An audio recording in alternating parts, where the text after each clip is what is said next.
इस्लाम इस्लाम है तू आया न दरते क्यों बद नसीबा हजारा रंगा में दस हुजूर निशान के वे इकबाल कहंदा दूर मौजे अज गुबारे खानाश काबरा बैठे मरना तो एक दिन नहीं ऐलान हो जाना है खाते मर। अस्सलाम वालेकुम लिस्टनर, मैं हूं शाहिद इमरान और आज मेरे साथ बैठे हैं शाहिद अशरफ। तो आज हम एक नई वीडियो के साथ आपके सामने हाजिर हुए हैं। तो जैसे कि आपने देखा है कि अल्लामा खादिम रिजवी साहब दुनिया फ़ानी से कूच कर गए हैं और उनकी बड़ी खिदमात हैं और आपने देखा होगा कि उनके जनाजे में तकरीबन 60-70 लाख अफराद मौजूद थे जिन्होंने सवाब दरैन की खातिर जनाजा पढ़ा। तो आज हम शाहिद अशरफ साहब से पूछते हैं कि अल्लामा खादिम रिजवी साहब जो हैं वो मतलब क्या खिदमात उन्होंने सरअंजाम दी कि उनके जनाजे में इतनी दुनिया मौजूद थी। तो जी बताइए खादिम रिजवी के बारे में सर। देखिए इमरान भाई, हम जिस दुनिया में रह रहे हैं इसमें तसादुम हमेशा से पाया जाता है। मैं नहीं समझता कि दुनिया का कोई एक इंसान भी होगा जिससे लोग मोहब्बत करने वाले हों और नफ़रत करने वाले ना हों। दुनिया की सबसे बड़ी हस्ती मोहम्मद रसूलुल्लाह सल्लल्लाहु अलैहि वसल्लम, जहाँ उनसे लोग मोहब्बत करने वाले थे उनके साथ नफ़रत करने वाले भी इतने ही मौजूद थे। जितना ज़्यादा मकबूल और मशहूर इंसान होता है उसके दुश्मन भी इतने ज़्यादा होते हैं। यकीनन रिजवी साहिब के साथ भी ऐसा ही था। लेकिन किसी भी एक मुसन्निफ़ हो, एक कालम निगार हो, तज़किया नगार हो, कोई भी इंसान हो, जब वो किसी की सवाने उम्री लिखने लगता है तो उसे इंसाफ से काम लेना चाहिए। एक अच्छा जो सवाने उम्री लिखने का असूल यही है कि उसी को होना चाहिए, उसको बयान करना चाहिए। हाँ जी, मुस्बत को और मनफी को भी उनकी ज़िंदगी में एक बैलेंस रख के उनको बयान करना चाहिए। ना तो उसमें इतना गुलू कर दो कि उसको कोई नई मखलूक बना दो और ना तो उसके किरदार को इतना गिरा दो कि इतनी इंसानियत में भी कोई हादसा वाक़या पेश ना आया हो कि उसे इतना ही गिरा दो। उनके दरमियान एक बैलेंस कायम किया जाए। अब हम बात करते हैं रिजवी साहिब की। देखें, इस पाकिस्तान हो या पूरी दुनिया में मजहबी इख्तिलाफात तो पाए जाते हैं। यकीनन बहुत से गिरोह उन्हें बुरा भी कह रहे होंगे और बहुत से गिरोह उन्हें अच्छा भी कह रहे होंगे। लेकिन हम जहाँ बैठे हुए हैं, अल्लाह के नबी की हदीस भी है कि अगर कोई इंसान आप से यहाँ से गुज़र जाए, फोत हो जाए, तो उसके बारे में आप अच्छी ही राय रखें, बुरी राय ना रखें। तो हम एक तज़किया नगार हों, सवाने उम्री लिख रहे हों, हम किसी के तज़किरे कर रहे हों, तो हमें कोशिश यही करनी चाहिए कि जो इन दुनिया से रुखसत हो चुका है इंसान, उसके बारे में हम मुस्बत पहलुओं की तरफ नज़र दौड़ाएँ। देखें, जहाँ तक बात है खादिम रिजवी साहिब की, खादिम रिजवी साहिब के अंदर एक वो सच्चे आशिक़ रसूल थे। हमें ये हर फ़िरके को बात तस्लीम करनी पड़ेगी। मैं कहा करता हूँ कि देखें, आज हम टांगों वाले हैंडसम नौजवान भी हैं, इल्म वाले भी हैं, हर किस्म के लोग हैं।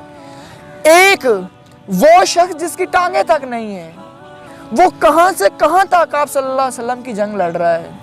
हमारी टांगें भी हैं, सब कुछ है, बदन में जान भी उनसे ज़्यादा है, हैंडसम इंसान है। हम यहाँ बैठे हुए हैं, हमारी काविशें कितनी सारी हैं।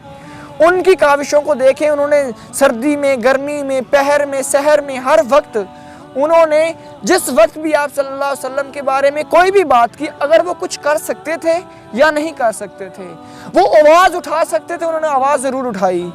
हाँ, अगरचे ये बात है कभी किसी वजह से उन्हें दबा दिया गया, कोई वजूहात ऐसी आई जहाँ उन्हें खामोश रियासत की वजह से रहना पड़ा, लेकिन हम इस बात को कभी भी डिनाई नहीं कर सकते, कभी भी इग्नोर नहीं कर सकते कि उनकी आप सल्लल्लाहु अलैहि वसल्लम से मोहब्बत की काविशें हैं, इश्क़ रसूल की काविशें हैं। वो शायद मैं तो देख रहा था, मतलब अलग-ऐलान हुकूमत को भी उन्होंने ललकारा और फ्रांस को इतने मतलब धमकियाँ दी कि अगर तुम ये करोगे तो हम करेंगे। और जितने वो सख्त हैं उतने ही हसास भी हैं।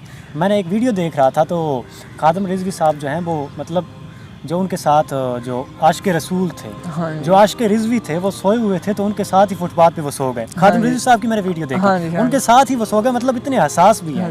देखिए, आप फ्रांस की बात कर रहे हैं कि फ़्रांस को ललकारा या हुक्मरानों को ललकारा। मैं समझता हूँ कि एक मजहबी इंसान का ना तो कोई फ़्रांस के साथ ताल्लुक़ होता है, ना रियासत के लोगों के साथ कोई ताल्लुक़ होता है।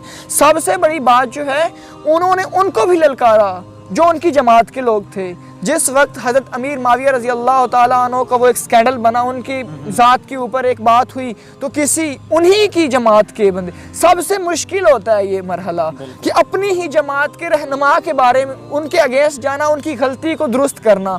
मैं कहता हूँ हुक्मरानों को कहना बड़ा आसान है, फ्रांस के लोगों को कहना बड़ा आसान होगा, लेकिन सबसे बड़ा जो एक बात हुई कि अपने ही रहनुमाओं, अपने ही जो फ़िरका के लोग हैं, मतलब एक फ़िरके में अगर कोई इंसान गलत कहता है ना, तो उसके ऊपर किसी न किसी गिरफ्त, मतलब बात छुपाने, दबाव होता है, एक बात छुपाने की कोशिश की जाती है, नहीं उन्होंने ऐसा नहीं कहा, ऐसा किया, बात बदलने की कोशिश की जाती है।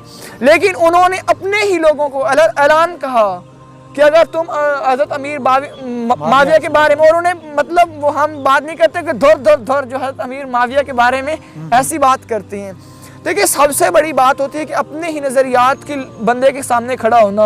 हुक्मरानों के सामने कोई भी खड़ा हो सकता है, फ्रांस के या किसी के अगेंस्ट भी खड़ा होना, क्योंकि एक जो मर्द मुजाहिद है उसको खौफ या डर तो नहीं होता, लेकिन एक खौफ या डर होता है अपनी जमात में। वो जिस वक्त आप अपनी ही जमात के किसी बंदे के अगेंस्ट जाते हैं ना, तो फिर उसमें हमारी जो फॉलोइंग होती है, या हमें सुनने वाले, हमें मानने वाले, हमें जानने वाले, वो उनके दरमियान में भी थोड़ी सी अनबन होती है।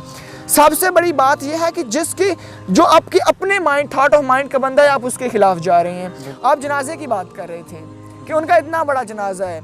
इकबाल ने यूं तो नहीं कहा था, मुझे नहीं समझ आती थी, लेकिन आज मुझे समझ आई है कि इकबाल ने क्यों कहा था कि मोहम्मद से वफा तूने तो हम तेरे हैं, ये जहाँ चीज़ है क्या लोहो कलम तेरे हैं। ये जनाजा तो आपने देख लिया है, ये जहाँ चीज लोहो कलम भी तेरे हैं। ये 70 लाख की गैदरिंग, ये 70 लाख की गैदरिंग, 60 लाख की गैदरिंग ऐसे नहीं बन जाती, इसमें इश्क लगा हुआ है, इसमें रात बड़ी मतलब खूबसूरत तारीफ है। मतलब अल्लाह मुखातिब हैं इंसानों से कि मोहम्मद से वफा तूने तो हम तेरे हैं, ये जहाँ चीज़ है क्या लोहो कलम। खादिम रिजवी मतलब आशिक़ रसूल, उन्होंने हजूर पाक सल्लम की मतलब तस्वीर आलम इस्लाम तक नहीं बल्कि पूरी दुनिया तक पहुंचाई की मतलब कैसी अच्छी तस्वीर पहुंचाई। हाँ। तो अल्लाह ताला ने भी कहा कि अगर तू मेरा है ना खादिम रिजवी, हाँ। तू मेरा है तो ये पूरा जहां, ये लाहौर की गलियों में फिर जनाजा पढ़ने वाले ही तेरे नजर आएंगे। मतलब बेशक दुनिया में इख्तिलाफात पाए जाते हैं, लेकिन जो एक इंसान की क्वालिटीज़ हैं उनको कभी डिनाई नहीं किया जा सकता। चाहे कोई किसी मसलक से ताल्लुक़ रखता है, किसी मज़हब से ताल्लुक़ रखता है, हम में ये पड़ेगी कि हमारी मिल्लत से एक मर्द मुजाहिद इस दुनिया को छोड़ के चला गया है। और बड़ा दुख हो रहा है, बड़ा दुख हो रहा है। यकीन करें मैंने रोते हुए बंदों को देखा, मैं खुद भी बड़ा परेशान हो गया था कि ये कैसे हो सकता है। अभी मतलब पिछले गुज़श्ता दिन ही तो उन्होंने एक जलसा किया है और खिताब उन्होंने किया बड़े गूंजदार आवाज़ में और बड़ी ललकर के कहा कि फ्रांस वालों तुम जानते नहीं हो हमें, हम मोहम्मद के गुलाम हैं। हाय हाय।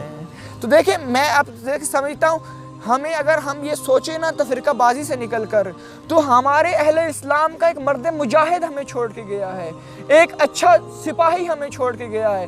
बिल्कुल नाम कोई भी हो, लेकिन जोश, जज्बा, जुनून, इश्क, लगन वही होगी इंशाल्लाह। तो हम देखें, हमें आज इंडिविजुअली नहीं सोचना चाहिए, हमें ये नहीं सोचना चाहिए वहाबी सुन्नी, मतलब ये जो हमारे बने हुए हैं। आज अगर ज़रूरत है तो हमें किस चीज़ की? इत्तेफाक की ज़रूरत है, इत्तेहाद की ज़रूरत है, एतमाद की ज़रूरत है, प्यार की ज़रूरत है। देखिए अभी बहुत से लोग ऐसे भी थे जिन्होंने कहा मतलब उनके लिए दुआ तक नहीं करनी चाहिए, लेकिन अगर हम एज ए मुस्लिम सोचें तो फिर अल्लाह के बंदो, हमारा इस्लाम तो वो है जो कहता है जिसने फ़कत मुँह से ला इलाहा इल्ला का, अल्लाह उसे जन्नत में ज़रूर भेजेगा।